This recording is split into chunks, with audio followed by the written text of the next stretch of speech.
Vardy's in, Jamie Vardy's in, he's going to be a goal! Yes! The price of football, mate.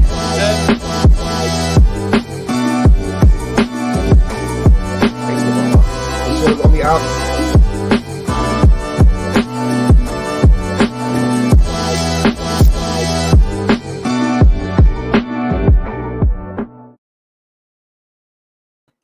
Hello and welcome back to Blue Tinted Glasses and for fuck's sake TV, of course. It is Monday night, which means it is time for the live call-in show. And as always, I'm joined by my good friend Anil. How you doing, mate? I'm doing better than Eric Ten Hag is, so I would take that as a win on this fateful Monday for the people up in Red in Manchester. How about you, Lox? How are you? Yeah, I'm all good, mate. I was going to say you haven't got Eric Ten Hag's massive payout though, which would be nice. And now you've just made me feel depressed. Yeah, absolutely. Right. I've just seen as well that they're very close to appointing Ruben Amorim as well now already. Oh, that's a good hire if you ask me. Although it is indeed. Glory, who knows?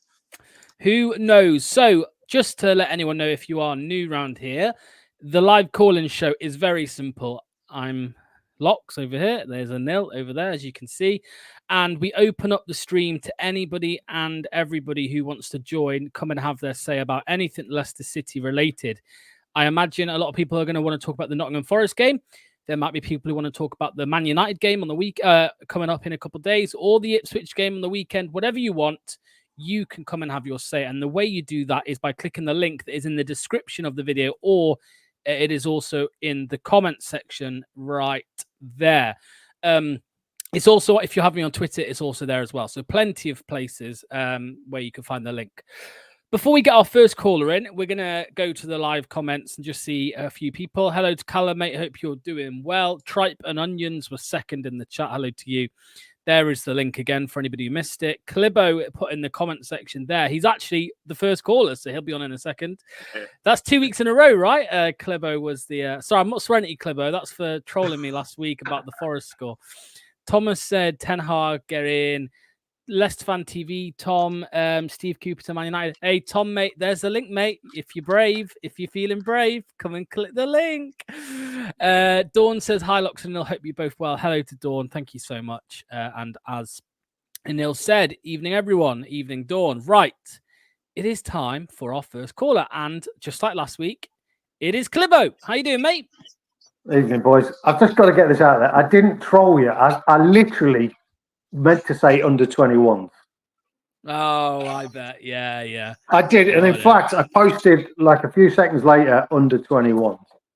So just because I ain't like that, I'm not like that. I don't even know what trolling is. It used to be a thing under a bridge when I was a kid.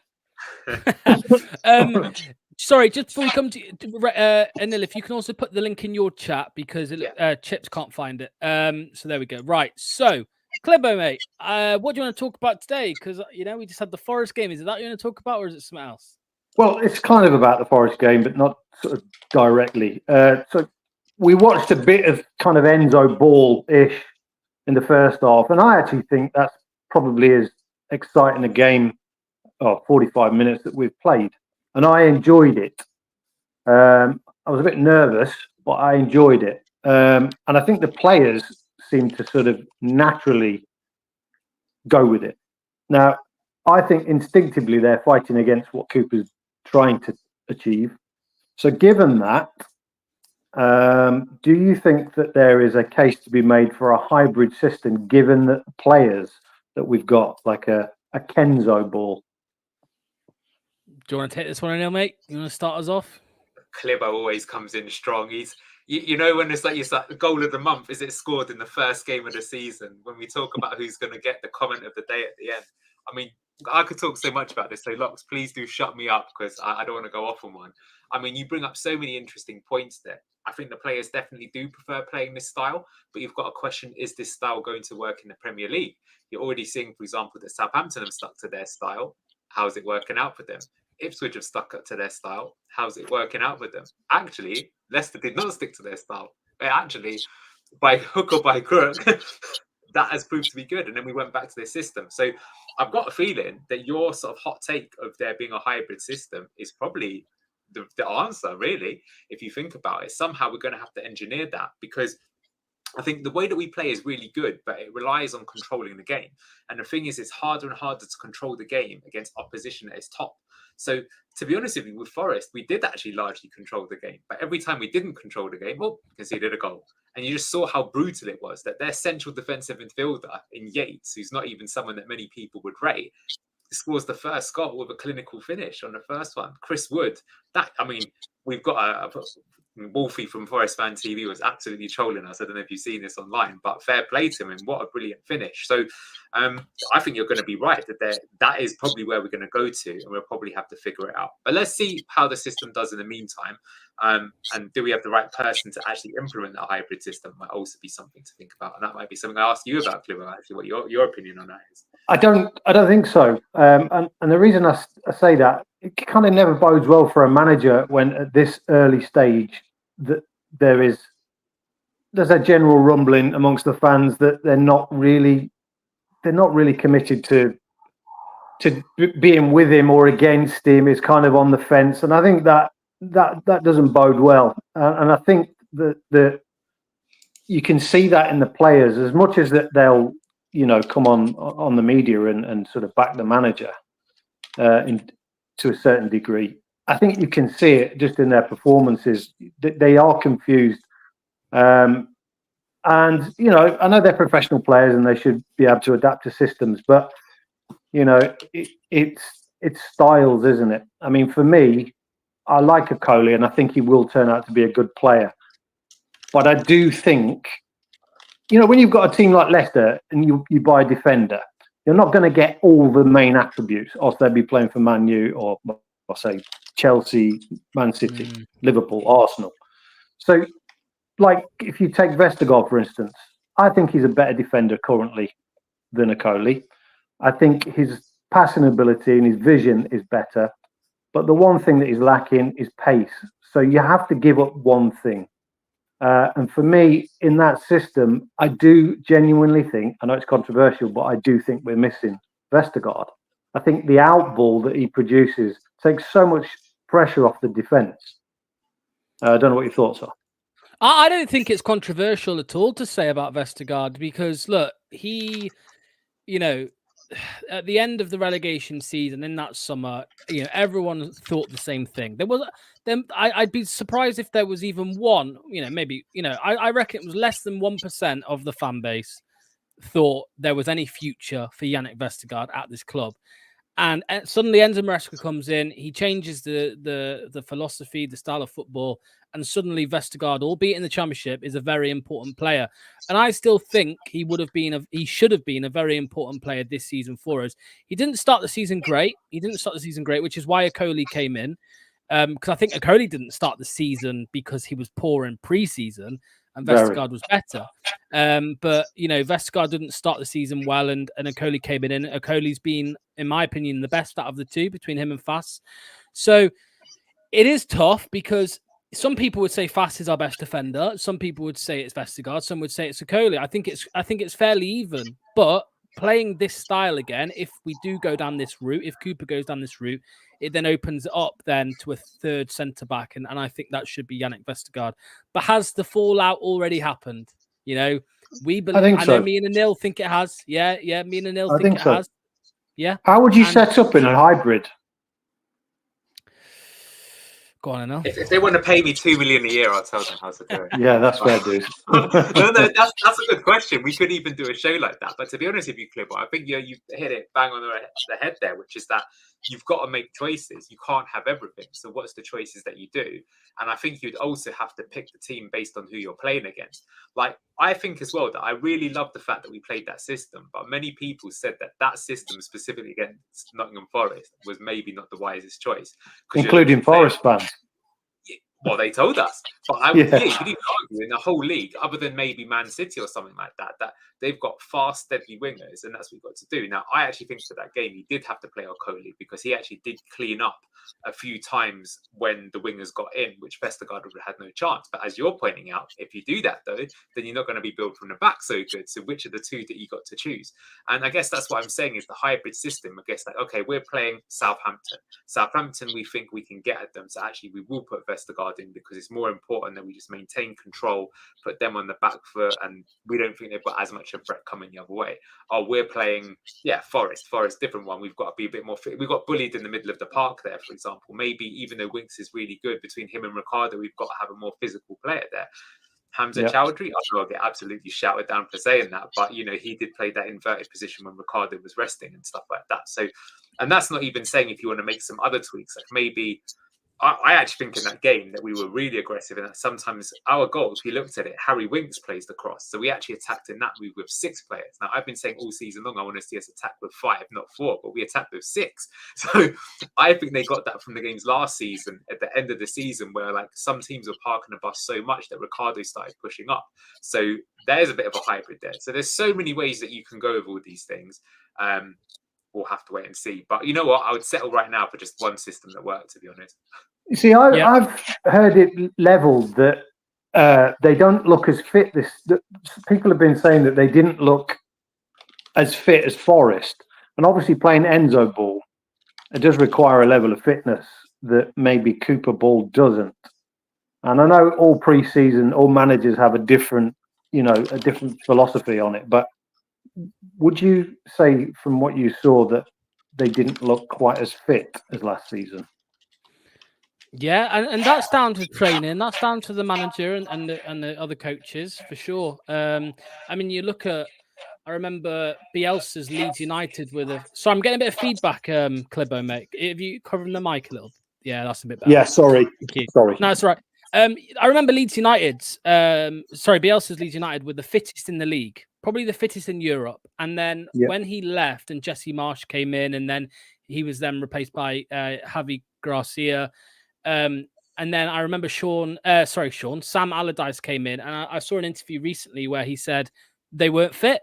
They couldn't run to save their lives, and that's literally a year earlier they were the fittest in Europe, and then suddenly a year after, then they're nowhere to be seen. So it is down to the manager, the training to obviously improve that and to make sure fitness levels are where they should be, and clearly that isn't happening. I wouldn't say they look unfit, but I'd say there's definitely a drop off for sure from last season. Sharpness, just football sharpness.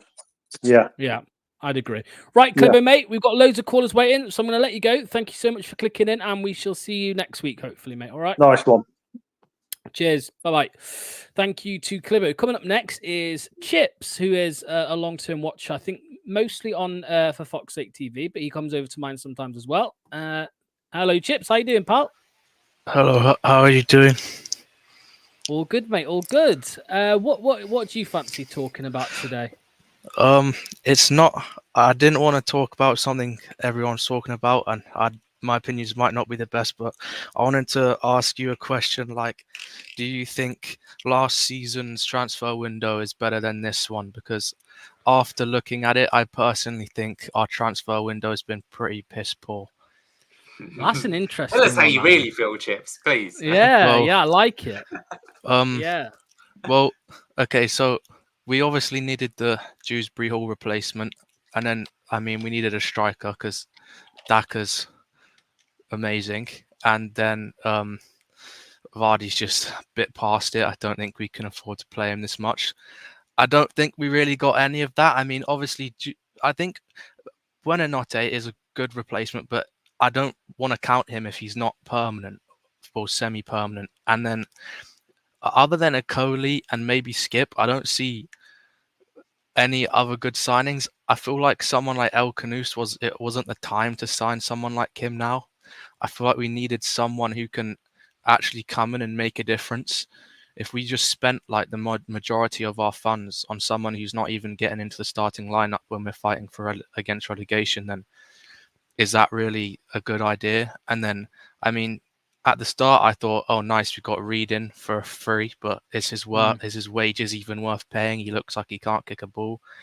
And then I use just a less shit Reed. So we've just got two people who may as well be the same person on the left. And then, I mean, Okoli's decent. Golding, I mean, he's obviously not getting into squad just for FFP. And then Edouard, I mean, I get that he's just for depth, but I can't see him touching the starting lineup ever. So, yeah, compared to, obviously, you've got Fatawu, but I feel like I would consider him more of a last year's signing because we brought him in last year. We just made it permanent now.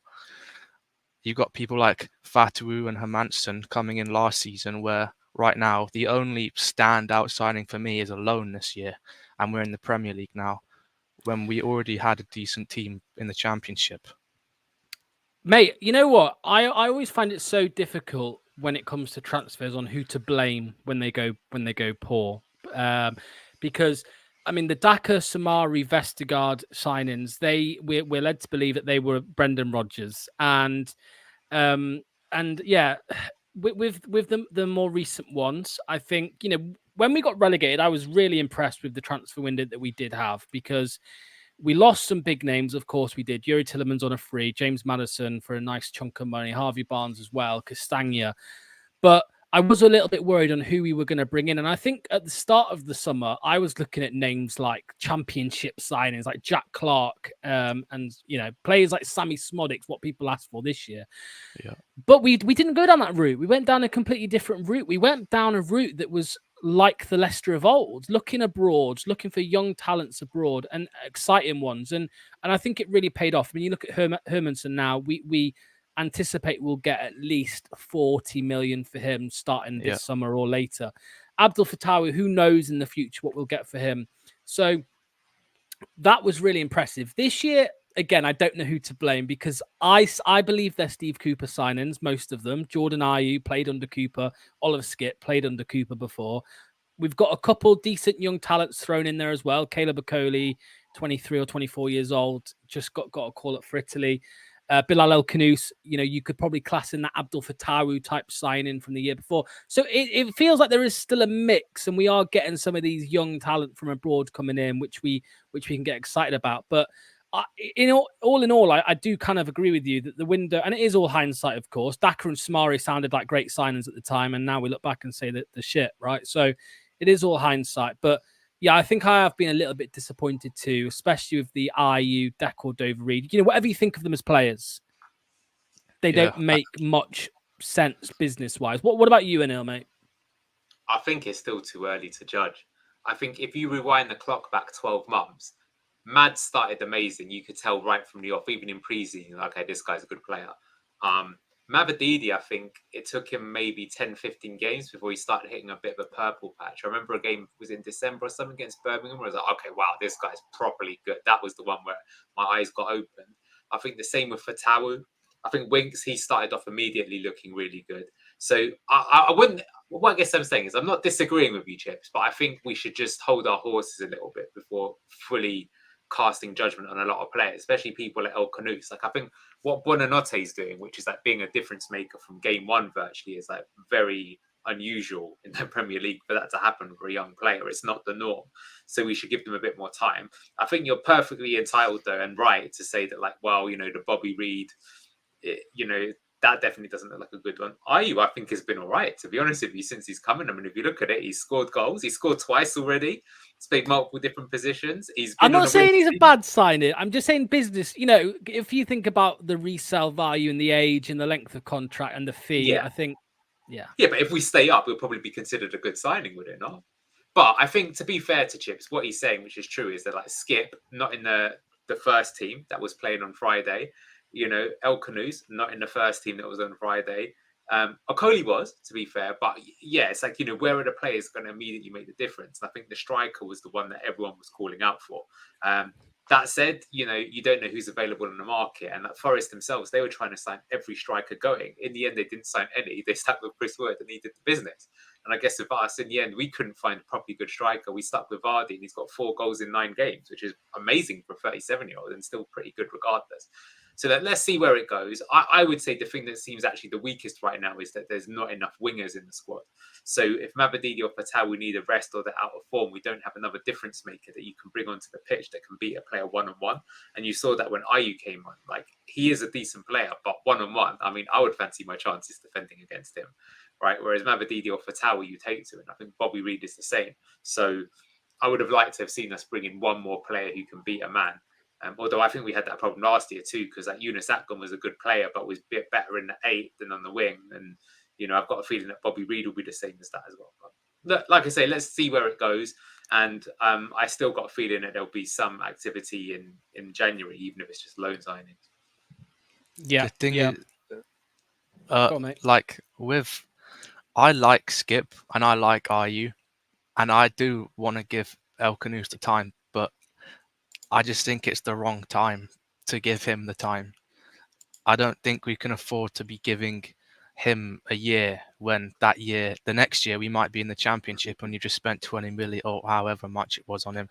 And then, I mean, Skip, I like Skip, but if we can't sell Samare, why are we buying Skip? I don't really understand that, to be honest, because we have the depth already in that position, I think. And then Ayew and Reid, I mean, Ayew, I actually like Ayew, but we have McAteer. I honestly rather sub McAteer on unless we're defending. And I just feel like we've bought everyone in the wrong positions. Okoli's good because Vestergaard's just slow. And then I think it's all on Cooper because I just don't understand why we're signing these players when we clearly need a striker. Even last year we needed a striker. We don't buy one now. Not happy with Edouard on loan, mate. Oh, he's actually amazing. I love him so much. But I mean, why we I can't understand it. Sending people on loan he's meant to be good with the youth, and then he just doesn't use them. I just think he's abysmal. I can't stand him. He's so ugly as well.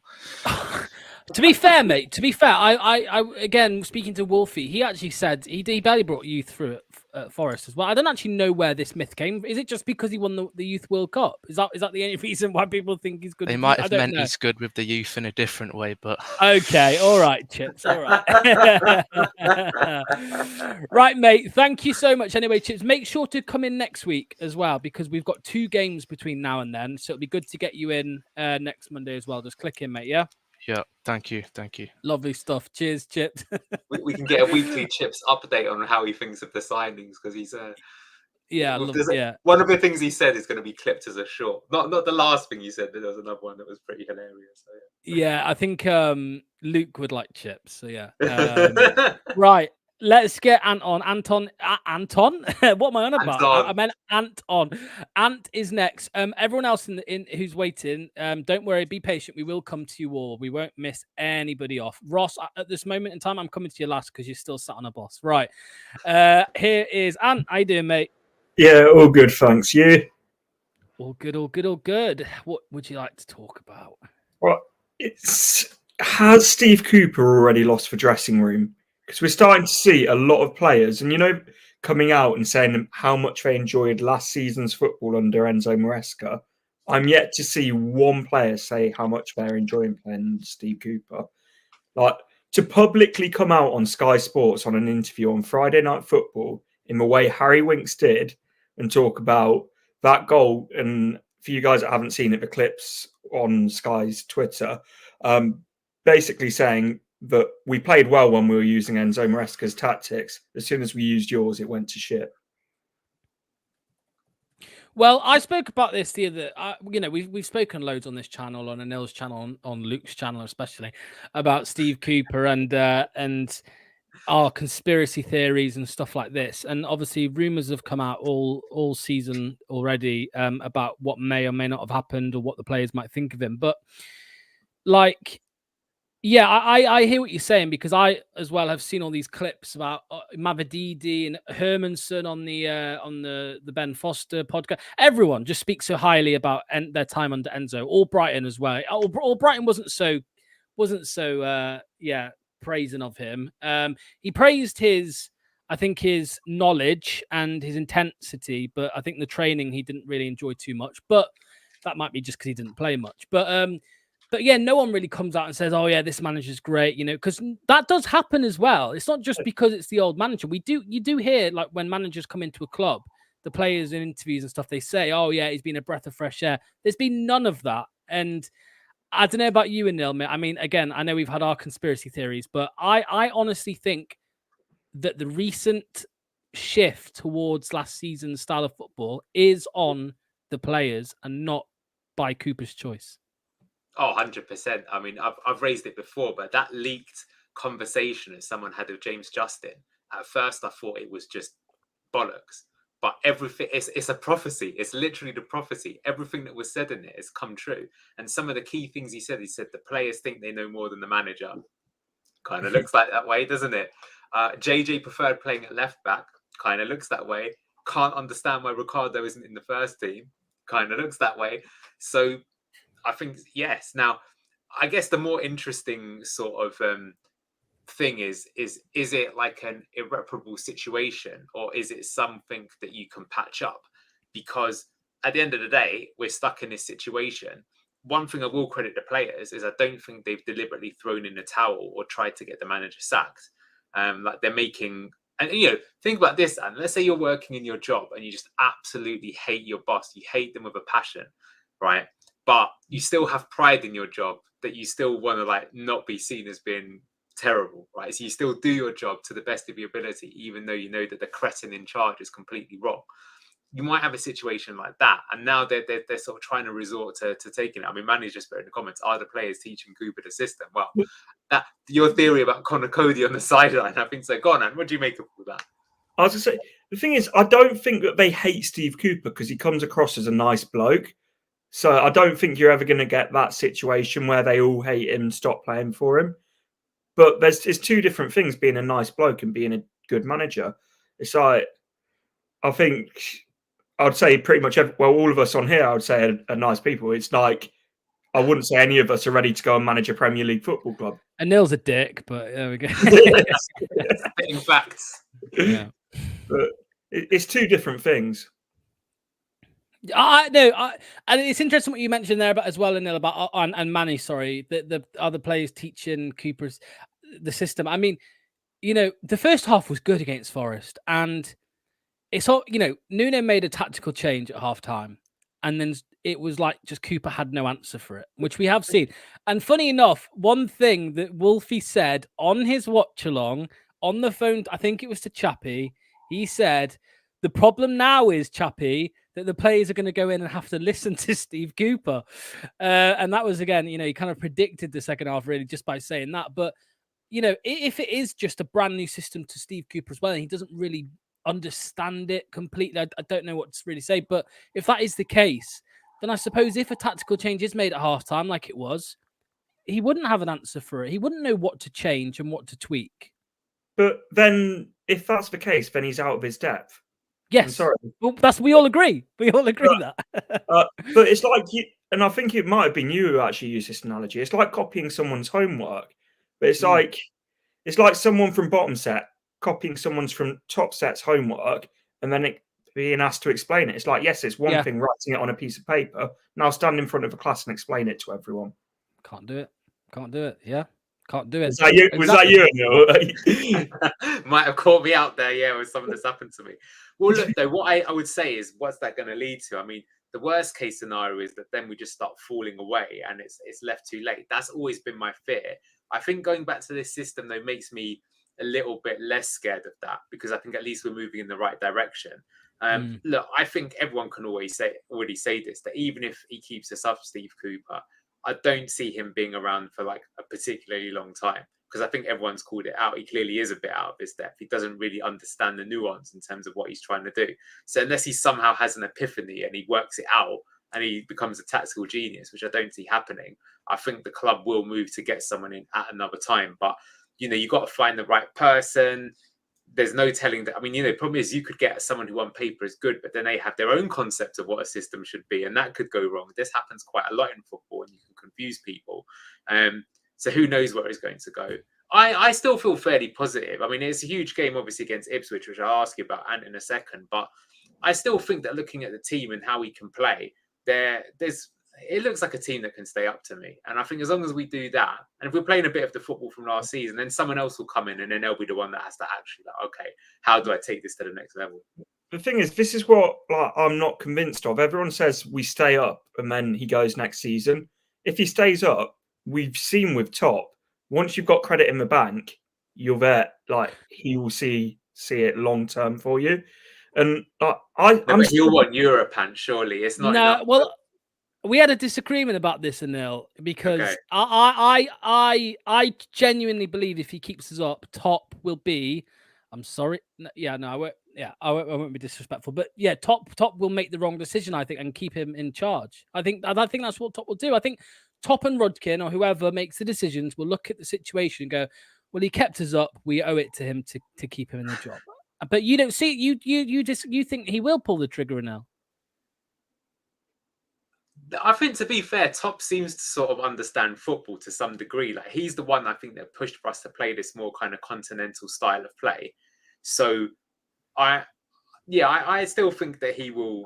I don't know. Maybe it's just a feeling, but like I said, I think this was a very uncertain season. So that's why they wanted to go for something that didn't cripple the club, because that was their big fear. They're like, if we just go for like some epically wrong moves, we're in big trouble. So we've got to have one eye in case things go wrong.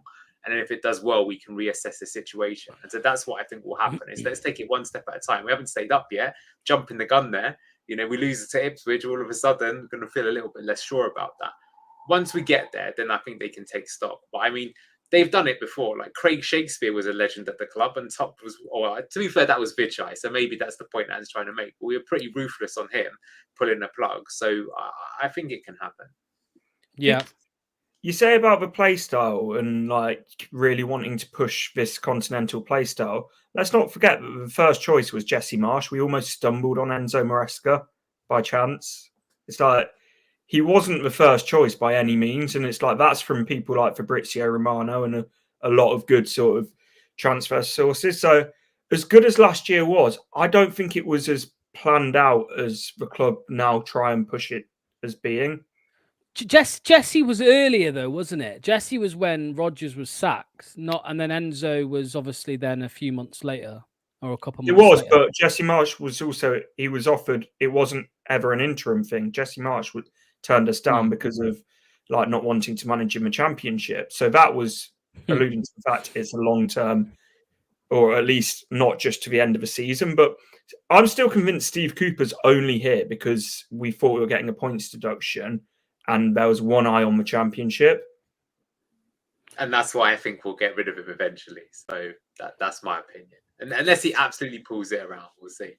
Do you see, last question, Ant, do you if we're bottom, if let's say we're bottom 3 come March, do you think they'll keep him again? They'll keep him there in place, and then if we go down, maybe they'll still keep him to try and take us up? Or do you not see that? Am I being too cruel on Top for kind of doubting his judgment here? Because I just see Top keeping him no matter what. I don't know why, but it's just how I think it's because of Brendan Rodgers. We all wanted him gone for so long, and I think we're all scarred by that because by the time he went, the damage was well and truly done.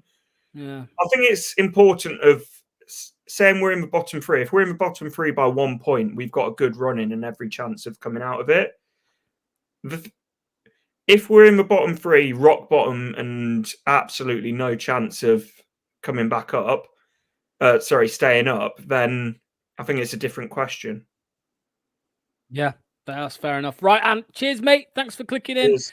Much appreciated. Hopefully see you next week as well, mate. All right. Yeah, see you next week. Cheers, Ant. Thank you very much. Right, next up is John, who is R9 edits, I think, usually in the chat. So let's get in. John, hello, mate. How you doing? You're on mute. Yo. How's it going, mate? You okay? Yep. Good. What? Any topic you want to talk about tonight? Why does Steve Cooper hate our academy? Academy. It's good. That's a good question. Why Go does on. he, Lox? Why does he hate our academy? Well, I don't think he does hate. Look, I know there's been this statistic that we've ended a however many game run of having an academy product in the team and all of this, but I think that was partly because Cooper's still trying to find his best team and things like that. He's leaving players out, maybe where in the future he wouldn't do that. I honestly think he's been set up to fail because there's a myth about him being in, bringing youth through. Because again, speaking to Wolfie, it's just not true. He didn't do it, barely did it at Forest. And for some reason, this whole myth around Steve Cooper about wanting to come through, bring youth through is now setting up to fail when he doesn't do it. What about you, Anil? I think you've got a point there, Lox, but I think, Mr.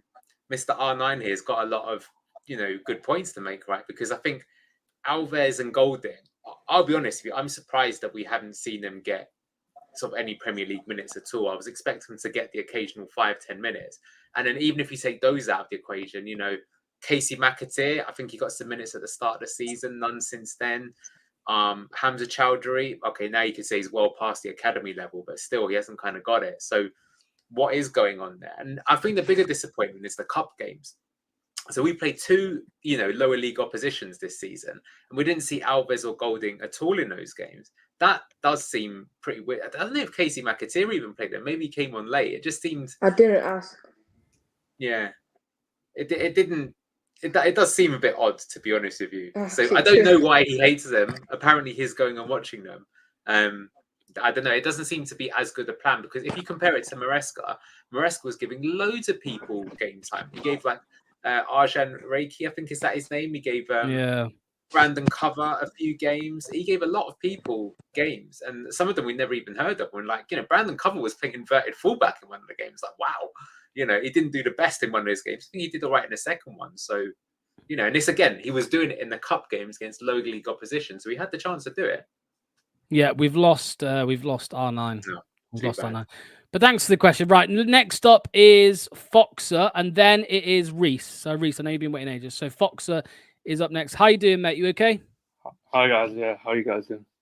All good, all good. What's your topip? What do you want to discuss? A few different topics I'd like to talk about today. But obviously, the first one was woke up today, saw the news, gutted. Ten Hag sacked, and we played them twice within 3 games. And I was like, that could have been easy 3 points, progression towards the quarterfinals for the Carabao Cup.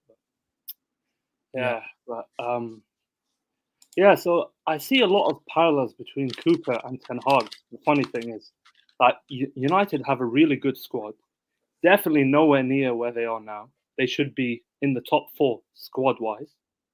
But because of their coach, the fans are being gaslit to see their team worse than it actually is. And you have the media, outside factors, rivals bantering them. But in actuality, the United players actually have decent players. And I'd say, obviously, Leicester, we're not United. We don't have that good players, but we don't have relegation level players. Let's be real. We have Europa League experience, Champions League experience, Harry Winks, Oliver Skip. We don't have bad players, but I feel Cooper makes our team look worse than it is. And that's why the whole comparison between Southampton and Ipswich, I think it's wrong to even compare us with them, because coming up, we already knew going down we had a better squad. Coming up, we have a better squad.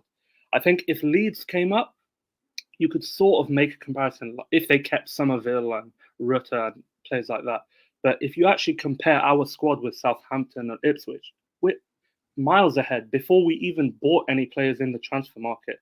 So I think the whole notion that, we should be happy that we're 16th, 15th, that's wrong in and of itself. So I was wondering what you guys want to think about that. Gordon, mate, you take this one. Yeah, I'm feeling you about the Man United one. I thought we might get 3 points there, or at least a point. Now I think they're going to have the new manager bounce, I would expect, especially if Amorim comes in, because he worked with Bruno Fernandes before. I've also got a suspicion that they will probably be way better than they've looked, because I think they were just being so badly coached. And then your point about our team, I agree. Manny says that a lot on the channels as well, that he thinks that, we've been so sort of haunted by the relegation season that we forget that the season before we got relegated, we finished 8th, and that was considered a bad finish. We finished 5th twice before that, and we saw that as a failure because we should have finished 4th. So whilst we might not have a team as good as one to finish 8th, we definitely have a good squad. And like when we played Everton, I think I'll give Everton some credit. They were better than I thought they would be, given who their squad is. But still, when I looked at them 1 to 11, compared it to ours, like I'd far rather have our squad than theirs. And I think that the same about quite a few squads in the league. Like I think Wolves have not got a particularly good squad. I don't even think Bournemouth is particularly good, to be honest. No, Bournemouth have an amazing manager. That's the thing. Yeah. Imagine we had Iraola and they had Cooper. Oh my God. Who knows where we'd be in the table. So yeah, that would be source for sure. Yeah. So, I agree completely, mate. I mean, you know, at the start of the season, I thought Manny was absolutely nuts for saying that we had I think he says like 12th place or something squad. And then as the season's gone on, I've kind of agreed with them slightly more. I still don't think it's 12th, but I think it's definitely, you know, above bottom three, quality. I think the squad is definitely good enough to stay. I mean, Foxer, if we, let's say, brought in, let's just say the name, because it's been out there a lot, Carlos Corberán. I'm not saying that he is the right choice. I'm just saying, let's say we had a manager like Carlos Corberán. Let's say he came in right now. Where do you think we could finish? I think if he came in right now, so right now we're in a decent position. We're not in the bottom 3. I can't give you a number, but I'd be very confident that we'd finish above 16th or above 15th. I wouldn't say, huh? Yeah. Sorry, mate. And I was going to say, where do you think we're going to finish with Cooper if he's here all year? Cooper's so unpredictable because some games it's the individual brilliance that's winning us to the games rather than Cooper's tactics. So it's so hard. Like we don't know if Vardy's going to turn up, Fatau's going to turn up. That's how we're going to win games. But I really don't know where we're going to finish. But my point to what Anil said earlier, yeah, like we have to remember that top 4, not getting top 4 was seen as a failure at this club. Why are fans forgetting where the standards are? It's almost as if one relegation has made everyone forget what the club, Leicester City, our standards, where we should be, where we deserve to be.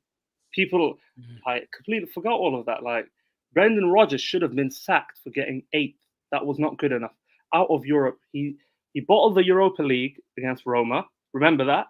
We got knocked out the Conference League against Ukrainian, random teams like Shakhtar Donetsk. Yeah, that's unforgivable in and of itself. Like we have to remember where the standards were.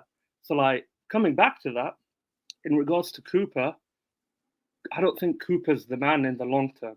Definitely not even in the short term, but in the long term, definitely not. And when it comes to a manager, we need someone who can actually build us back to where we are. And just one more point. The perfect example, whenever someone tells you that, oh, it's not Cooper's fault or it's the players or they try to shift blame from Cooper, Aston Villa, Emery. That's all you need to say. Where did Gerrard have Aston Villa? 17th. Emery came in, took them to Europe he didn't even have a summer window. He came in the middle of the season, took a relegation, battled Aston Villa to top 7. So that is literally the only proof you need that how important a good coach is. Yeah. I couldn't agree more. I couldn't agree more.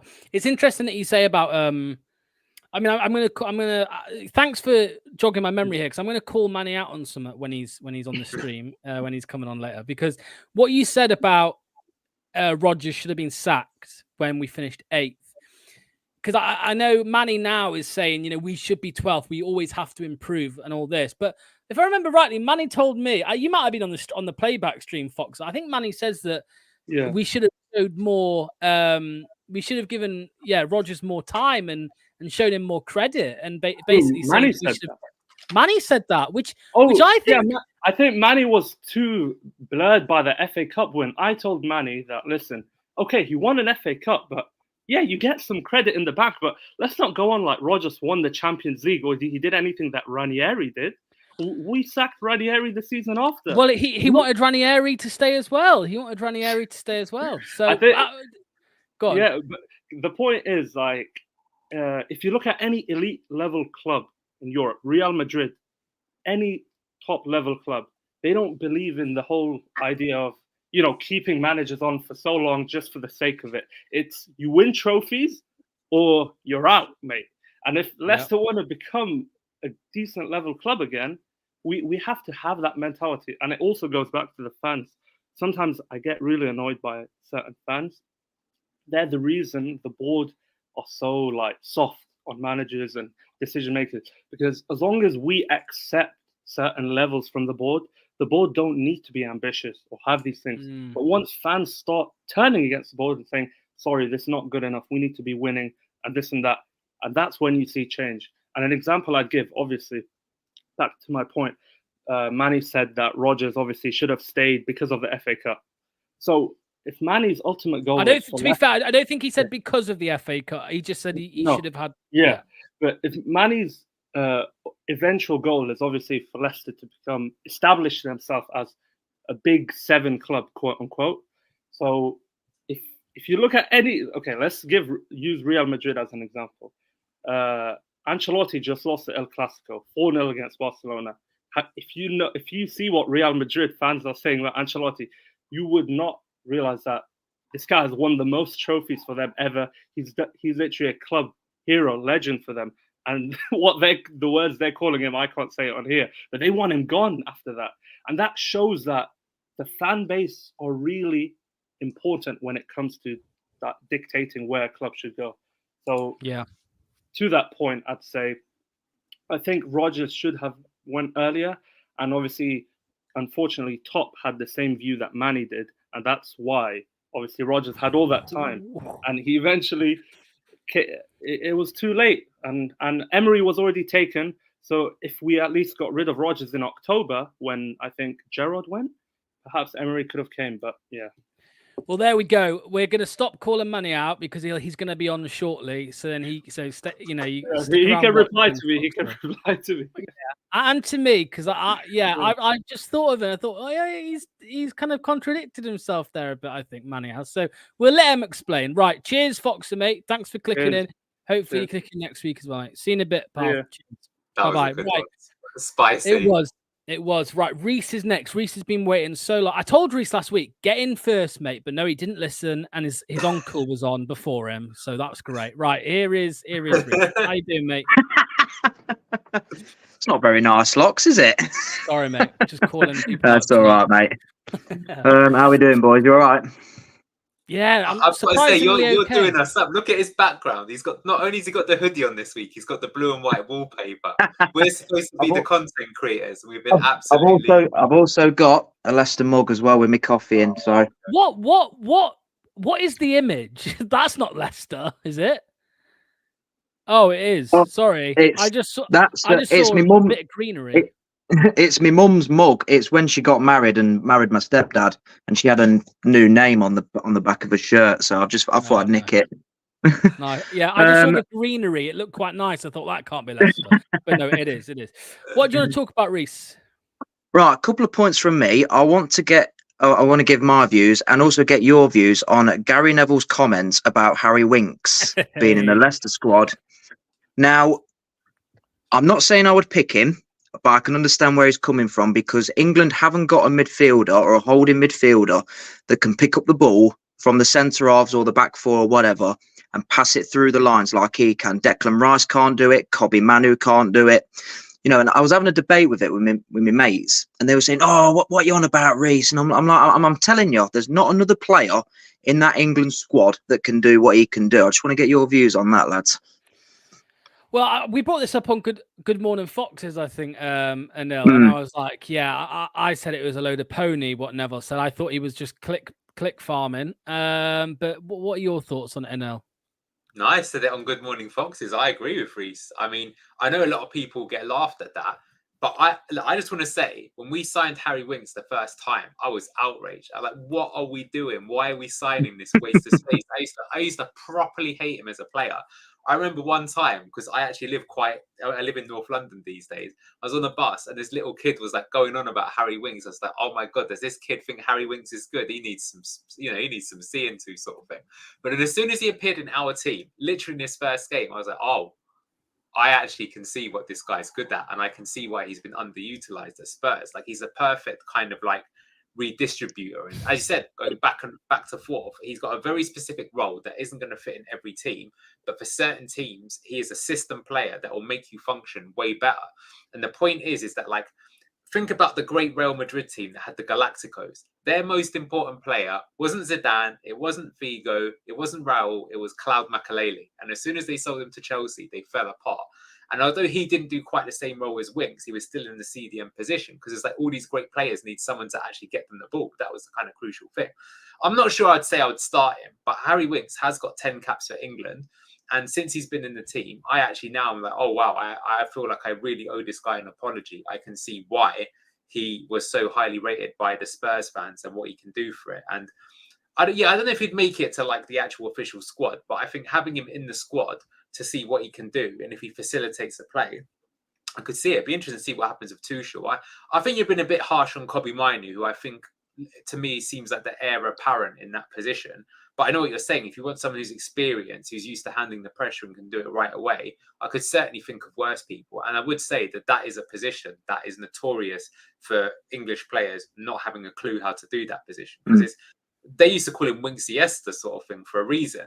And like, it's funny, like at the end of the season, you look at Andres Iniesta and you'd be like, well, he only got 1 assist. So how is this guy a good player? And it's like, when you actually saw Barcelona play, you're like, okay, this is like one of the best players I've ever seen in my entire life.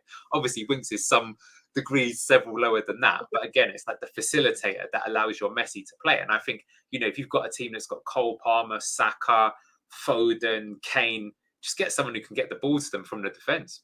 You know, they don't have to be a superstar player to do that. I mean, Reece, no matter what we think, he's going to be the victim of just not being at a big 6 club, isn't he? He's never going to get that call up at Leicester. Exactly. Yeah, that's what I was just going to say to Anil there. It's because you don't play for Man United, Man City, or any teams like that. You won't get picked. Or even Spurs, yeah. But onto what he said about Kobbie Mainoo. I see Kobbie Mainoo as more of a box-to-box midfielder. I think he's a bit wasted as a holding midfielder. I'm talking like a Busquets-esque, like not jogging around, just picking the ball up and passing through the lines. I think Winks would be a good addition. I'm not saying oh yeah, he should start, you know, whatever. But like, I think in terms of that role, I think it could be a really good addition for the squad. Yeah, I think that's fair, mate. I think that's fair. It's interesting though, Anil saying that, you know, with him now back in the team, you kind of like appreciate him more. We were only without him for one game. It was only one. It was only the. No, but it was used the wrong way. That's the thing. Like that's literally true. Yeah. Look at the first goal. It's him and Ricardo. They just play it beautifully, and you're like, wow. I mean, it's such a good goal, and that's like a proper top level goal. That's a better goal than Man United have scored all season. The way that we put that together, we haven't spent millions in terms of doing it. So there's definitely something to be said there, but. Yeah, look, I mean, I think he's like 28, 29. So the thing is you might also want someone who's just like younger and could do something similar. But yeah, I mean, like I said to you, sometimes I think you've got to look past the name and you've got to look at what they can provide. And that's the most important thing, isn't it, really?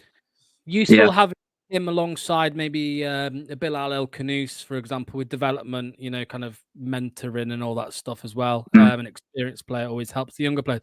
All right, Reece, thank you so much, mate, for no worries. Booking in, for chatting. Again, next week, get F7. All right, beat your uncle. I will do, mate. Beat your uncle. Yep, I will do. All right, mate. See you later, lads. Right. Cheers, Reece. Thank you so much. Hey, cheers. I think El Khanous should be tried deeper. Luke always says that. Yeah, I said it. I've said it before, Luke. Well, I said it before, Luke. Right. Up next is the man, the manner. I want him to explain himself, because going back to this comment, let me find it.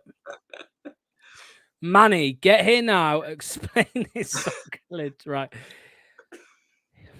Explain yourself. Explain yourself. What would you like me to explain to you tonight, Lux? I want you to explain how you are always so, you know, always looking the step ahead, saying, right, if we finish 8th, I want to finish 7th. If we finish 4th, I want to finish 3rd. But why would you have given Rodgers and Ranieri more time? Recency bias. That's what fans suffer from too much. If you are leading a massive organization and you have somebody who's proven themselves to perform at an extremely high level, and the two we've just mentioned won the Premier League, won the FA Cup, Rodgers finished 5th, 8th. The first sign that manager has a dip below that, and there are various reasons. We know he didn't get he threw a wobbly because he didn't get his signings, and there was a few other issues going on. And I think we were outside the relegation zone when he got sacked as well, by the way, if I'm correct. I think we were. And it's not as if Dean Smith kept us up that season anyway. So my contention would have been, do you know what, Brendan Rodgers? You got us into this season. You get us out of it. And even if you take us down, I mean, let's face it, would Brendan Rodgers have taken us up from the Championship? He would have walked the Championship, not a problem. Yeah, but he wouldn't have stayed. But what you do have, but what I'm saying is that and Ranieri is, I'm not of the opinion that you should jump someone out the door the second they're not performing at their over-performance levels that they had done before. What would we do remember you just said Brendan Rodgers 8th. Would you take a Brendan Rodgers 8th this season? Yeah, but couldn't you say the same for Steve Cooper right now? What does Steve Cooper have in the bank that suggests with his previous performance that he could reach the heights that we ultimately wanted to get to?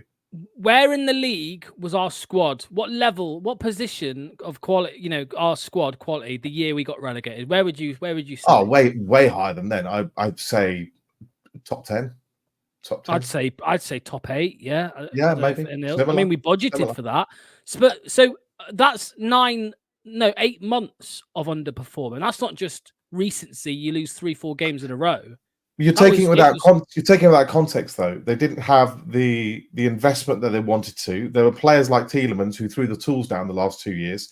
Soyuncu wanted out the door. They didn't want to sign a new contract either. There were other players who were constantly getting linked with bigger teams like Maddison and stuff. That's naturally Fofana running out the door caused a bit of a drama the season we got relegated. There's always context for these reasons, and you have to judge it as an overall picture. Rodgers had the job for 3.5 years. One of those years was bad. 2.5 of those years was absolutely stunning. And so I'm not one to jump ship and think all of a sudden we did change things. We went down. We did go down. And when Rodgers was at the club, we went in the bottom 3 when he left. No. Well, just to correct, somebody has corrected you in the chat. We lost to Palace. We dipped into the bottom 3. Fair enough. What I will say though, you're a stats man, like Anil. You like your stats. I do. Statistically, Dean Smith had more points per game than Brendan Rodgers, and if he had a game or 2 more, we would have stayed up. Yeah, that's again a microcosm over 7 games per 70. Look at his points per game. But does that not show it was the right decision, just too late? The right decision, but too late. If you want to take the Brendan Rodgers of just of that season, what I'm trying to say is take the Brendan Rodgers of the overall picture. I just watched some old show where 24 games into the season, I think it was 2021 or 22, we were second in the table. After 24 games, we were second under Rodgers. How far are we from that now? And at least with Rodgers, I knew that he had the capability to win as a trophy, which hasn't happened many. There's only 3 managers who've ever done that. Secondly, he could compete for 4th consistently, and we were playing pretty good football under Brendan Rodgers, don't forget. Well, I'll hand this to Anil, because Anil, we're on more points now than we were at this stage in Brendan Rodgers last season, aren't we? So, what do you think? What do you think to what Manny's saying? Because in isolation, I wouldn't mind what Manny is saying, but I think it personally. I know you disagree, man. I think it's a contradiction to other opinions that you have. That's all. Well, I do sort of see what Manny's saying, especially the sort of thing with the organisation. But there's the one caveat that I would place on it, because I have to say I felt we should have gone after that season. We finished 8th also. But the reason I think that it should have happened is slightly different. And that's because in the Premier League, the average expectancy for a manager is less than 2.5 years, right? Yeah. So what I'm saying is that Rodgers had been in charge then in the club for 3.5 years, and it clearly got worse. And so, in my opinion, it's basically been impossible for a manager in that sort of stint to improve. Maybe the one everyone will always say is Arteta, where it was looking ropey about that time, then all of a sudden it did swing massively the other way. So for me, I just felt like he had been an amazing manager for us, but that was the point where it's like, okay, you've taken us as far as you can get you. I mean, you just mentioned there like Tielemans, Soyuncu, but that's kind of indicative of the manager. That's when I would look at it from an organizational point of view, and I can see that the message, I've had the same person in charge for too long. I mean, even the biggest companies in the world like Google, Microsoft, Amazon, even, they have changed their CEO occasionally because you just need to kind of do it to keep you going to what you really want to do. And so I think ultimately we paid the price. I do understand why the decision was made, but then I personally thought that like this 8th place finish under Rodgers, this is the beginning of the end, and he's going to go. And if he isn't going to go now, he's going to go, and it's just a matter of how long it's going to take, and that eventually happened. So that's my personal take on it, and I think he did sort of inflict some massive damage on Leicester because again the board took. Not that I came here to particularly talk about Brendan, but just to finish it, I actually think Brendan left because he has a limited shelf life. Because for the first 2.5 seasons for him, he's the coach of the existing squad, and he's an excellent coach. After 2.5 years, which he, to be fair, he does pretty well. Liverpool up to second, what he did for us, results at Celtic. He goes to the board and says, right, well, I'm Mr. Important at this club. I want to say in signings. I want to say in direction. I want a very, very heavy say to be able to have perhaps the final say in who we pick. And his eye for a player, I love Brendan Rodgers as a coach. I think he's an excellent manager, but his eye for a player is shocking. Do you know some other gossip as well? Lox knows this. I shared it with him. Apparently, someone went out with one of the physios at Leicester, and they said the reason why Dave Rennie ended up losing his job is that Rodgers wanted the team to do double training. And Rennie said, you can't do that if you overload the players and they'll get injured. So basically, Rodgers said, look, it's either me or this guy. Who are you going to back? And I said, obviously, we're going to back you, Brendan, because you just won the FA Cup.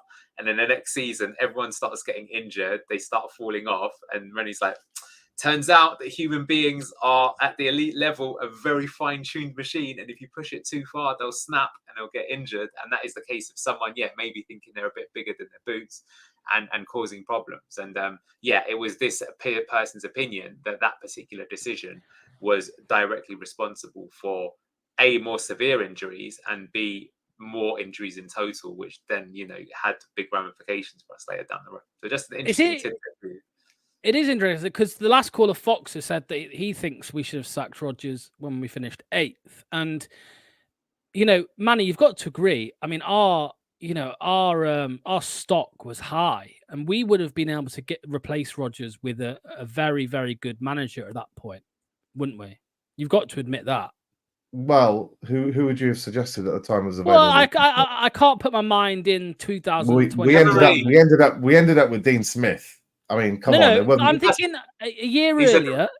A year earlier, when we finished 8th, and it was clearly, I'm not saying it was bad, it was awful, because it wasn't awful at that point, but the trend. You talk about trends as well, Manny, man. You talk about trends. I understand. I understand, but 8th is not a disaster.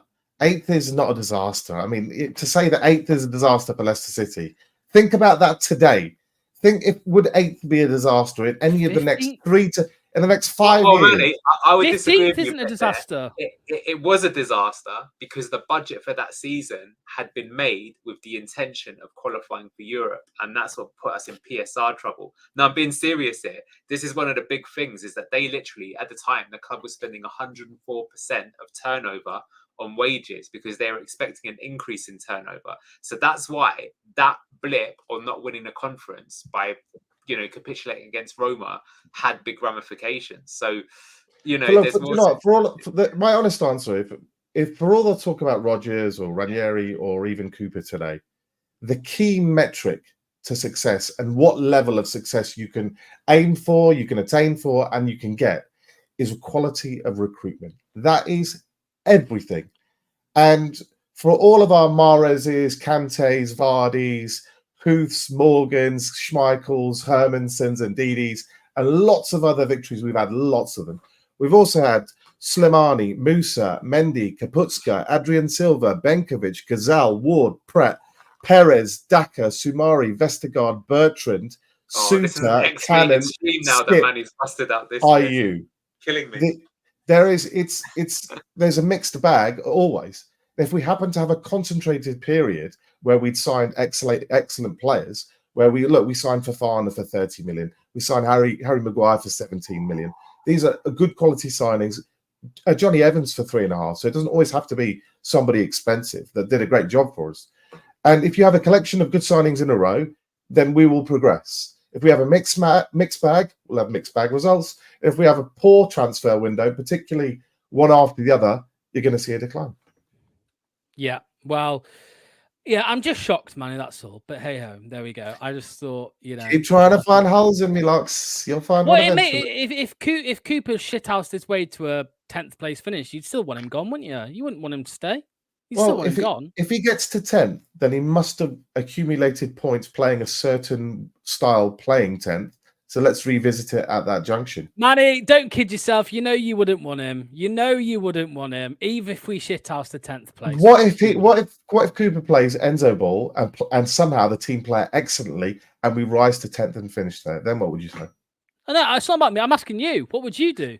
Well, if he did that and the team looked good doing it and all the reports were good and our signings reflected the style of play that we're going to be playing moving forward, then look, I'll tell you what right now. I'll say it early. Steve Cooper finishes 10th playing 3-2-4-1 and Enzo we're playing, then I'll be happy to give him another season. You would take the first bold bearded guy from Man City in a heartbeat, and that is a fact. I'm sorry, Manny. I know you. You didn't say if there's something better available. Yeah, there you go. There you go. Look, right, mate. There you go, Manny. I'm gonna let you go. Thanks for clicking in. I'll speak to you soon. Cheers. Right, we're already over an hour. Thanks to everyone. We've got three more guests, and that is the cutoff. Thanks to everyone who has been here all along. Please hit the like button on both channels. Subscribe as well to Blue Ticket Glasses and For Fox's Sake TV. Ragsy is here. Hello, mate. How you doing? I'm all good, man. I'm all good. I've just been in hysterics. It's just watching Manny. I'd love him on our channel. I love him on your channel. Big up the calling, but it's all just for the wrong reasons. That I mean, so many great points from him, but that's just. Nah, that's just a madness. Before you say what you wanted to say, Ragsy. Yeah. So after that slander, before you say it, say it. After that slander to Manny. Oh my god! Sorry, mate. I have to find an excuse to put that on the screen every time. Right, go on, mate. Go on. I don't care. I'll take that. I'll take that. I love the title, mate. It's still away, but it's not out today, unfortunately.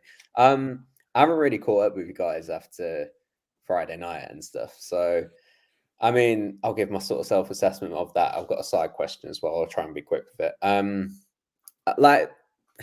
With Cooper, look, I've never really sort of wanted him from the start. That's my stance on it. I think you guys are also pretty much in a similar sort of way.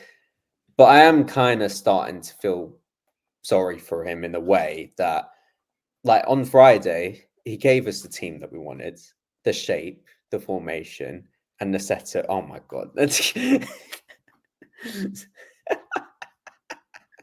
You go. You go. And he delivered to us what we wanted to see, in terms of Enzo's sort of setup, and he fully caved into Enzo's idea. The problem was when it came to the night, the first half I thought was good. Bar being the architects of our own downfall, and then that was if we learned how to clear a fucking ball, that would have been ideal heading into the second half. But I was like, you know what, half time, keep it up, keep it going. Let's just no need to be hasty with the ball. Let's try and draw Forest out. We're still level. We got a quick response. Let's just see how it goes. Second half, and it just starts. And there's a running theme of all the architects of our own downfall, and that's the bulk of responsibility has to be landed on the players. And I believe the players that were holding Enzo back from last season will hold us back again with their incapabilities to go and play this sort of system, this sort of football. Fass, Ndidi, Justin, and but to be honest, I'd say most of the team just way off it, nowhere near the levels, and it's an absolute disgrace in every sort of way. Not for the sake of, I think there was endeavour there, but certainly not to the level that Forest players were doing it at, and that's just bitterly disappointing. And really, I was going in hysterics after Friday night. The problem I've got with Cooper, though, I don't really know where we actually go from here now that he's fully caved into Enzo's style. We're at a point where the players know more about the system than the manager does. So how does Cooper then go into the changing room? And even after those players have done those fuck-ups and those shitty mistakes that can't even be done at an academic level, how does he go into that dressing room and sort of coach them on it? he has like he doesn't have a clue about the system. He's watched like YouTube highlights for like over the 2 weeks of the course of the season. I don't realistically know where we head from here and how we sort of proceed. Does he stick with the system or does he revert back to type? I don't know. Well, you say I don't know. You say you don't know where Cooper goes from here. I don't think Cooper knows. What I don't know what you think, because I don't know where he is going to go. It'll be so interesting to see. Maybe not the United game, but the Ipswich game. It'll be so interesting to see how he does up after that loss. I'll give you a take. It's kind of interesting one. I mean, he could bring in a coach that could know the system, but I actually think that would work against him because it'd be obvious that the coach knows more than Cooper, and it might undermine him further. My career, I started as a programmer. I work in the video games industry, but the degree I did was really awful. So I'm going to give you this quick anecdote.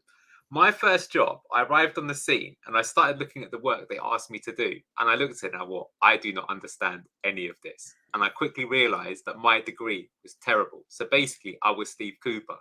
But what I did, and I promise you this is true, is my first day on work, I went to WH Smith afterwards and I bought all these programming books. I went back home and I just started studying the absolute crap out of them because it's like I'm seeing all this stuff that I don't even understand what it is. And if I'm not careful, I'm going to get found out. So I'm going to study so hard and work things out to see that I can pass myself off, to see that I know what I'm doing and try and hold it out. And it sort of roughly just about worked. I'll tell you that after 3 months, I got called in and they were like, we don't think you know what you're doing. But another 3 months later, but they saw that I was putting in the effort. And eventually I stuck with it. And they said, actually, we really admire that you stuck with it. You were clearly a bit of a no-hoper to begin with. And in the end, I ended up doing quite well. So I think this is a bit relevant to Cooper. So my honest advice to him would be to go and watch all of those games again and try and work out what is and isn't working. And then maybe he can even work with the players and try and figure it out with the players to see where they would take it. Because I think you're going to have some players in that squad like Cooper, like Cody, like Winks, maybe even Vardy, that want to be a manager themselves when they get older, right? And because you know what's happened with a lot of players like Company and stuff like that, they've seen how Guardiola's done it and they thought, oh wow, this is really amazing. I wonder if I could do this on top of Pep's system. You know, they want to be a manager themselves. It even happened to Maresca. So maybe he could do some of that stuff. Yeah, some of these people are sort of saying they know what it's like in real life. So they've also been a professional fraud as well, I can see. But my point is, you're only a fraud until you're not. Fake it till you make it, and then you could make it, right? If you actually... And that's what I'm saying. He could work with the players, actually get them buy-in, and they could create, like Clibbo right at the start of the show, he said, what about a hybrid system? What if literally he grabs 3 of the players who are thinking that way, they all come in late at night, they start drawing up all the madness on the board and stuff like that, and they come up with a system. And then if it started working, what would happen is the players would be like, wow, this is amazing, I'm getting listened to. The manager would take it, and you could actually create a harmonious feeling out of disaster. Do I think any of this will happen? It's unlikely, but I have seen things like this happen before. I'll give you a quick one. Does any of you guys use Slack at work? Have you ever heard of this software? Oh, yeah. Yeah. So it's like a really famous thing. It's worth billions now. And basically what happened is that the team that was making it, they were making some other project that completely failed. But when they were making the project, it was actually a video game, believe it or not. One of the programmers in the team said, you know what, I'm going to make this stuff because it's really difficult to communicate with one another and follow all the threads and emails. I just get lost. So like, hey guys, I made this tool to help us make the game. The game sucked, but the tool was so good that they realized that the tool is the thing they needed to be making, not the video game. And they ended up selling it for 14 billion to someone else. Yeah. So sometimes route A isn't the way that you need to go, and you need to be able to pivot. So that's the only. I'm sorry that I wasted so much time from your statement. That's like when they went. Well, that's like when Steve Walsh went looking for some random kid in France and he found Mahrez by accident. That's a bit like that, mate. But that's genius, though, isn't it? As you said, he went there and he came back to him and said, "Oh, so what do you make of this play?" And he goes, "Well, I've got good news and bad news." And it turned out that his good news was pretty good, wasn't it? Yeah. The player we went for was shit, but we found this guy instead. Yeah. And it can work out. And like, you kind of hope, like, if he really sort of throws himself into the deep end there and it could sort of work out like that, then maybe there is sort of a potential. There was that scope where he took the time off to try and like learn different styles from different countries, and maybe he's taking inspiration from little bits and wanted to sort of apply it here. But now that he's in the sort of setting here, the problem is that Enzo's learned from like a really sort of small pool of coaches with through La Masia and like Italian sort of like coaching and setups there, and he sort of drove out the system from Pep's ways where he took inspiration from Johan Cruyff and then made his own sort of style to get that Man City treble-winning team. So it's a very, very, very specific system that only Enzo really knows how to sort of put it into action. So it's a lot for him to do. If it does happen, amazing. I'm all for it. Little side question before I go. Obviously, with the sort of Ten Hag news coming out, and we've got them tomorrow, and of course, it's the first game without him, and it happens to be us, and then we've got the league game and stuff. But I honestly thought with United, I felt like having Van Nistelrooy in there in that sort of background role, I felt like he was probably the guy that was going to be the sort of Ole Gunnar Solskjaer and pretty much step from an interim into a sort of permanent role. But now that you're hearing that Ruben Amorim is most likely going to be taking up that position, what would your guys' thoughts be on him potentially trying to sort of like talk to him and seeing whether we could try and get him here? Van Nistelrooy. I take him, but I don't think he turned down the Burnley job. I know it's Burnley, but yeah, he turned down. I get it's just Burnley, but he turned down a number 1 role to sit as number 2 at Manchester United, the club he clearly loves. I don't think he would come unless we. I don't know. I'll ask you now because I'm not sure he would come to Leicester. It feels like a gamble. I mean, we just don't know how good he is. He's had 1 season in Holland with PSV. He did win the cup, but he got sacked afterwards. He doesn't play the inverted fullback. He plays more of like a 4-3-3. I think the players would respect him, though, because, I mean, he's a Premier League OG. But I think Vardy would respect him massively. I can't really say. I don't know if he'd be good or bad. That's my honest assessment because I haven't really seen enough of him. I actually think for someone like Van Nistelrooy, he probably did need to take a job like Burnley, or he was linked with us. I think he needed to take a job like that and prove what he could do. But I think the problem is now that the horse has bolted the stable and the season has started, I think if I'm being honest, he's going to have to wait until the start of pre-season to find another job. Who knows? Maybe he'll end up being good. Maybe he won't. You know, the thing with Dutch managers, I mean, look, Ten Hag didn't work out, but Arne Slot looks very good, doesn't he, at Liverpool? So it's very hard to say. He's been at Madrid. He's been at Man United. He's got a lot of pedigree, does Van Nistelrooy, but we just don't know. Yeah, I think I was looking to him as like that sort of setup that he was implementing over at PSV. Like when I did a little bit of research, but he was probably up there with all my candidates, along with Potter and Corberán.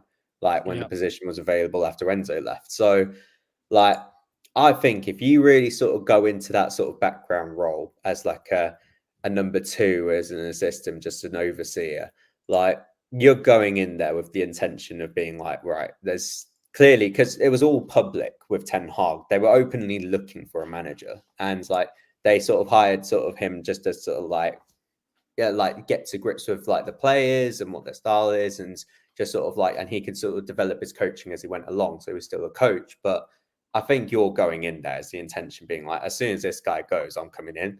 And the fact that this whole setup is going to change, I think that really would have thrown him off.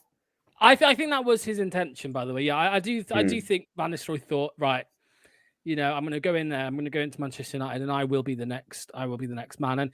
And maybe if he stays, maybe it will still happen. We don't know. You know, from Man United's recent form, Ruben Amorim's going to go there. He'll be there for a couple of years, and he'll get sacked. You know, that's just how it goes at the moment with Manchester United. So it might happen again. And maybe then he's ready to take over, or he takes another job in the meantime. Ragsy, thanks, mate, for clicking in. Much appreciated. Guys. Yeah. We'll see you very soon, mate. We'll see you very soon. In a bit, lads. All right. Bye-bye. Right. We've been on for an hour and 18 and this is the longest one yet. Somebody's just... Yeah, there he is. Zach, how you doing, mate? Yeah, I'm good. How are you? Yeah, good, mate. You've just followed Manny and Ragsy from Foss Hub. Zach is, of course, another Foss. What can I call you guys? Foss Hubbians? I don't know. Yeah. What's going on, mate? What do you want to talk about? Most point already covered by all the guys. But I want to just wonder, the last game against Forest, we played very well. We made really progress the ball very well in the first half. In the second half, Nuno made some changes, and he tried to stop wings getting the ball from deep to progress the ball from deep to forward, and we totally flat out.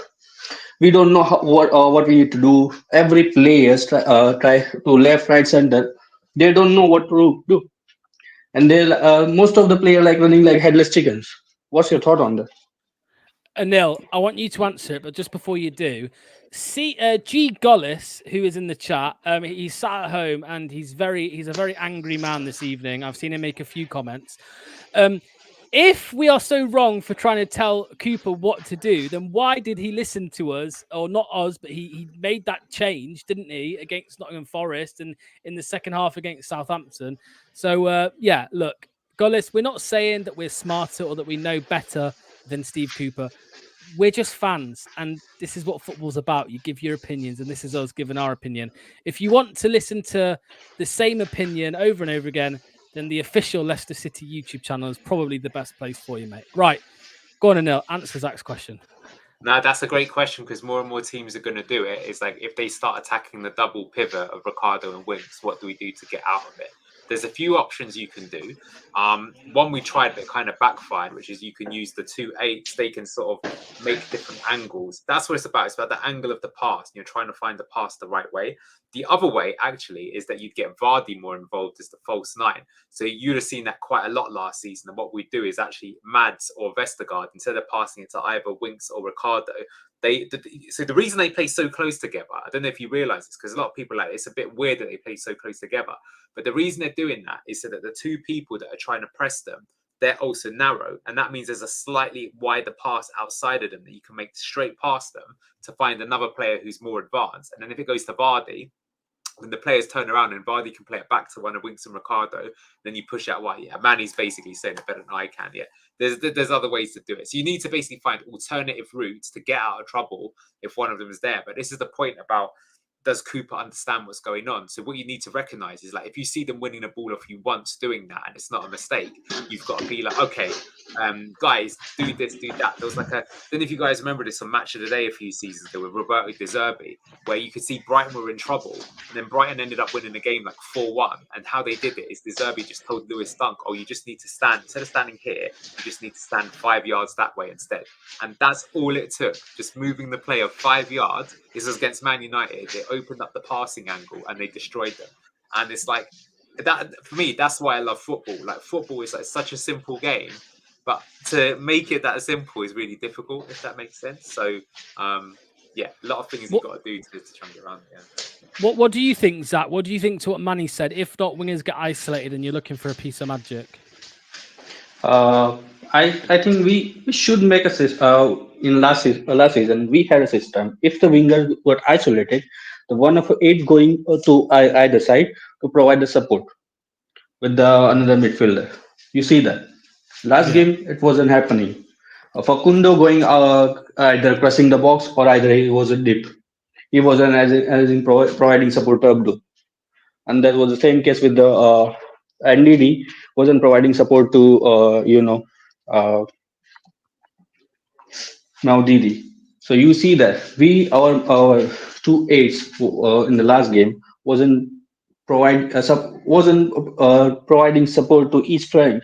That's why wingers was isolated, and their fullback wasn't that bad. They were really good. They have Forest has a really good fullbacks. You know that. And if you can't if you can't beat them, you need to be clever, and we were in that. Yeah, mate. I think that's fair. I mean, because Zach, final thing for you, mate. Obviously, we saw Ndidi and Facundo as those high 8s, if you like. Ndidi was on the left, which was different to last season, where Ndidi kind of was there with Fatawu on the right. Do you think Ndidi should be on the right now going forward, like last season? Yeah, Ndidi should be on the right, and Facundo, I think he is more like an advanced 10. He should can play as a 8. To be honest, if you see him. If you want to implement Enzo system, you need to use Bilal instead of Facundo. If you want to play 4-2-3-1, proper 4-2-3-1 without any inverted fullback, you should go with the Facundo. Yeah. Because Facundo doesn't know how to give a support to each side of line. He more like number 10 he try to score the goals, or he might create chances from the final third. But he isn't the guy who gonna give you proper support when you need it. Yeah, I think that's fair, mate. Yeah, I agree, Zach. Right, Zach, thank you for clicking in, mate. Much appreciated. We'll see you soon, mate. Hopefully clicking next Monday, yeah? Yeah. See ya. Lovely stuff. Cheers, Zach. Right, on to Ross. How you doing, mate? Save the best till last, there, Lox. No. We've got one more after you. You let me. And then we are done. Okay. Oh. What do you want to talk about, mate? Well, season starts on Saturday against Ipswich. That's for sure. Who? The season starts on Saturday against Ipswich. Right.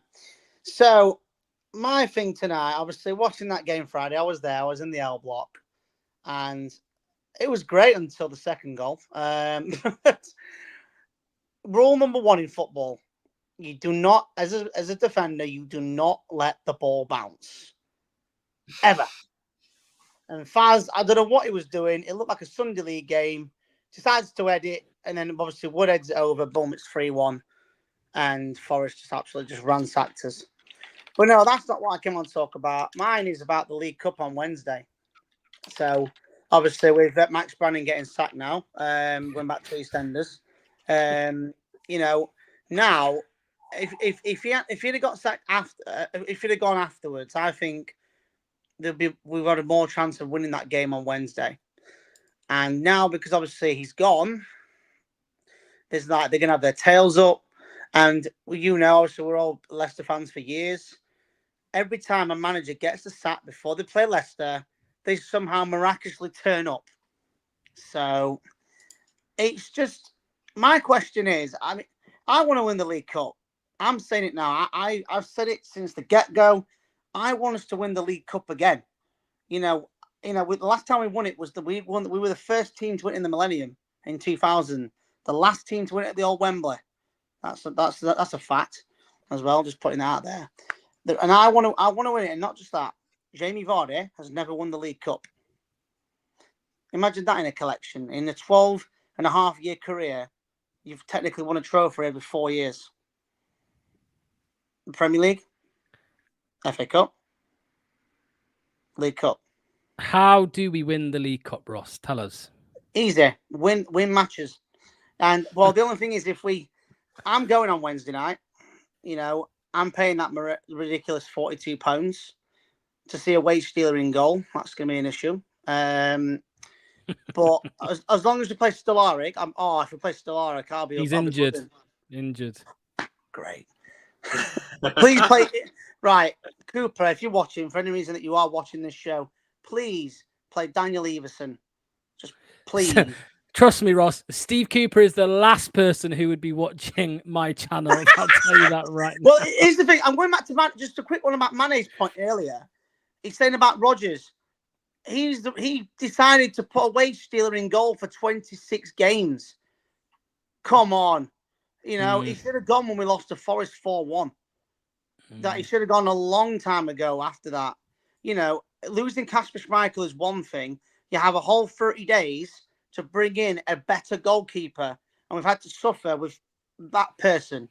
And he was about as much use as Boris Johnson. Well, Danny, easy gaming says, mate. Danny Ward saves load of penalties in the last round, mate. I'm gonna sound like Roy Keane. Without Danny Ward, your dream of the League Cup would already be over. Right, listen. Would already be over. Okay. Right. What's his position? Goalkeeper. What's his job? Keep the ball up, mate. His job is to save shots and penalties. Fair enough, he saved them, but come on, it's Walsall, right? Listen. If he saves the penalty in the League Cup final, I'll be the first one to message his wife, who follows me on Twitter, right, and say I'm sorry. What you say here, right? Okay, yep. Yeah, and say and I'll say I'm sorry. Are you on about Danny Ward's wife? Yes, she follows me on Twitter after I did a video on him about how he's stole a wage for 6 years. So yeah. Did she message you? No. Do you know what's weird? No. It was a weird thing. I was expecting a message. She probably liked it, mate. I don't think they're the best of friends. Listen, I don't blame him. End of the day, 50 grand a week, 200 grand a month. I think anyone would take that. But Of if course. you really want to prove yourself as a goalkeeper, you go out and get a loan. And before anybody says we didn't have enough goalkeepers, we had Daniel Everson, we had Stellarik, other goalkeepers. So At the point of his career, though, Ross, is there much? He's probably just had enough now. He's probably just right. I'm just going to make my money. You know what I mean? I'm not saying it's the right decision, but end of the day, I want to win it. You know, a lot of people are concentrating on the league, There are a lot worse teams than us at the minute this season. Come on, Southampton, awful. Ipswich, do you know? I think they've been unlucky. Ipswich, I'll be honest. Wolves, atrocious. Crystal Palace. I mean, anyone can beat Tottenham. Let's be honest. All right. We didn't. Everton's always ride their luck. Every time you think, oh, they're going to go down this season, but yet there's 3 worse teams in them. Every season. All right, Ross. That's my last question for you. Which 3 teams are going down? Oh, Southampton. Mm-hmm. Do you know what? I'll say it, Wolves. I don't think they'll get out of it, in my opinion. Okay. And I'd love to say Man U, but obviously they are still a relegation side. I'll go with it. I'll say Ipswich for now, but I'll probably in the next few months that'll probably change. But I want us to win the League Cup. Sorted out. That's pretty much what I want to say. You know, I'd love to see us win it. Come on, imagine that. Vardy's last year wins the League Cup. Mate, it would be mad. It would be insane. It would be sick. It would be 100%. Right, Ross. Thank you, mates, for clicking. Sorry it was so late. Get in earlier next time. Oh, all right then. Bye. Jesus. No, sorry, someone rang me. Okay. Click in earlier next time, mate, and you'll be on. Right? Well, I was at bus. Well, get home. Make sure you're home and call in. All right. All right. On tip bus. On tip bus. All right. All right, Ross. Cheers, mate. Last caller of the day. I know it's been a long night, Anil. Thank you for staying around. Thank you. We needed to do this. We'll streamline it in future. But here is Brookline, who is from Anil's chat. Looking forward to this one. Yeah. Hill. Hi, Ella, mate. Hi, Anil. Hi, Lox. Can you hear me? Yeah. Loud and clear. It's great to be on with you, and you're both a great addition to the Leicester podcasting universe. Lox, I don't know if you had a channel last year, but I don't remember your channel. No, I was over on. I used to be on Leicester Fan TV, so this is a new channel. So I have a thesis to propose here, which is since we have evidence that we have a player-managed team, and we know that at least one player on this team must be watching your channel. My thesis is that the things that we say and talk about on this channel might actually affect what happens on the field.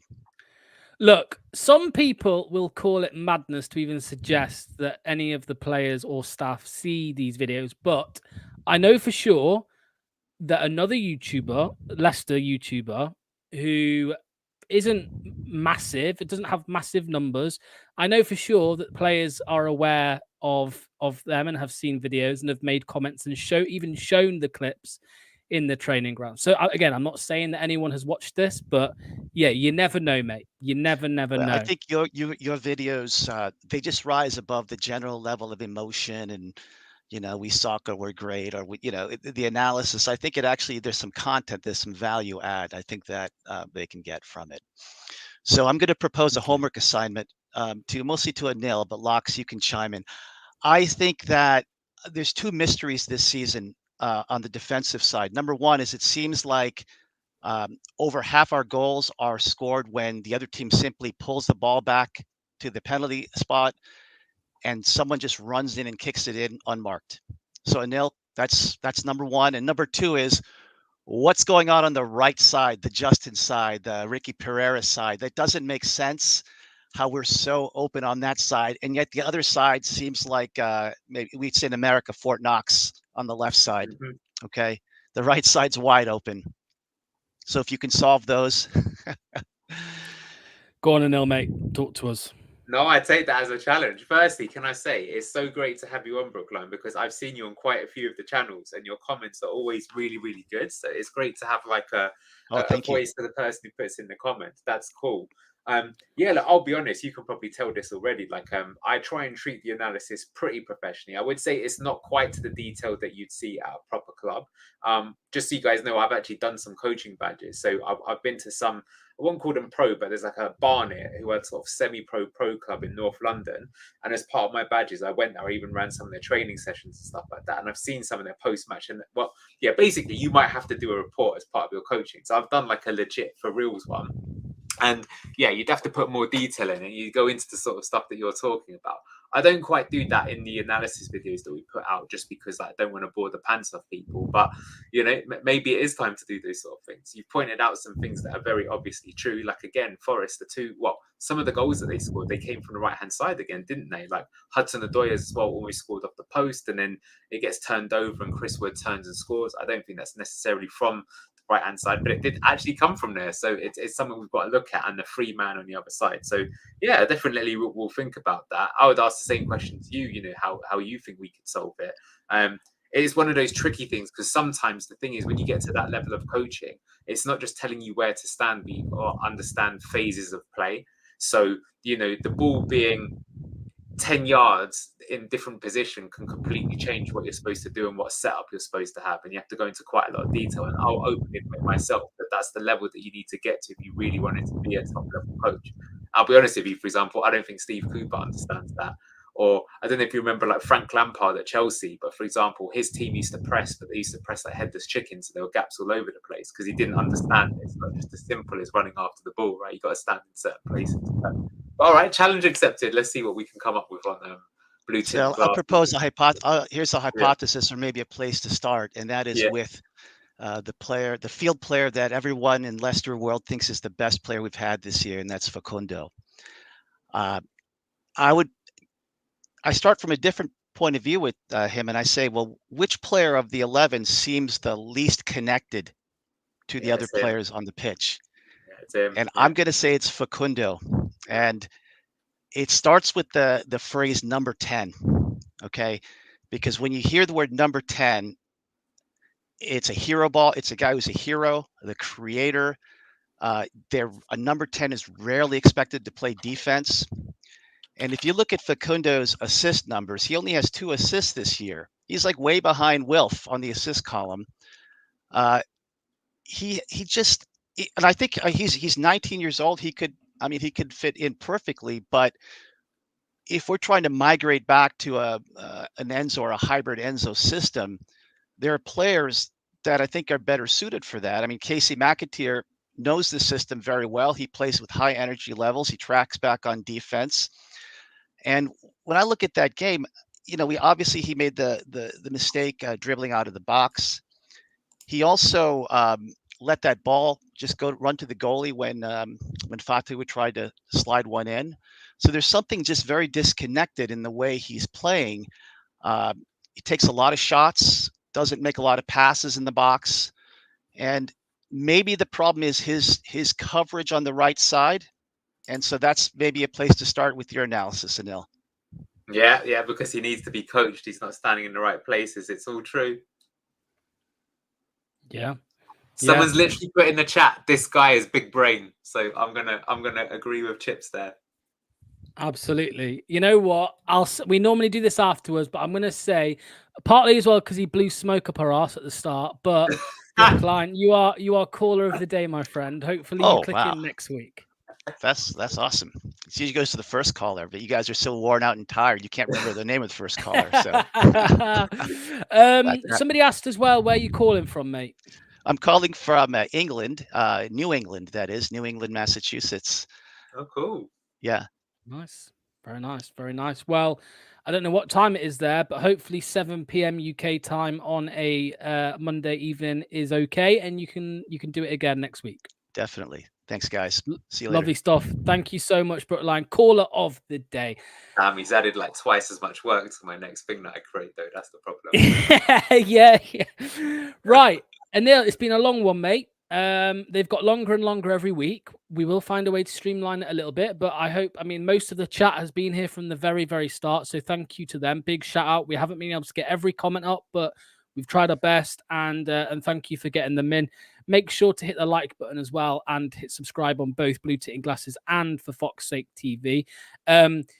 Coming up tomorrow in the day, I will have a opposition preview coming out with Dan, a Manchester United fan. We talk a little bit about Ten Hag there as well. And then on Wednesday, you know what? My work ethic with YouTube is normally very good, but Anil convinced me. I will give him the credit. He convinced me that the Carabao Cup game against Manchester United, there will, of course, be a match day live. There might be a third person in here yet, still to be decided. So I'll let you know. Well, you'll see on Wednesday. But yeah, there will be a match day live for the cup game on Wednesday. Anil, what's coming up on For Fox's Sake TV this week? Oh God, Brookline has just given me about 3 things to do, but I was going to crank out the Ipswich match preview because they play in a very interesting way tactically. We saw last season how good they can be. Lots to watch out for in that game. Lovely stuff. Thanks, Anil. Thank you to everyone in the chat. Like I said, we will see you for. Well, you'll see. Well, yeah, we'll see. We'll see you around. We'll be somewhere. We'll be somewhere. It won't be long. You know me. It won't be long. So, all right. Cheers, all. Have a good evening. Bye bye. Bye.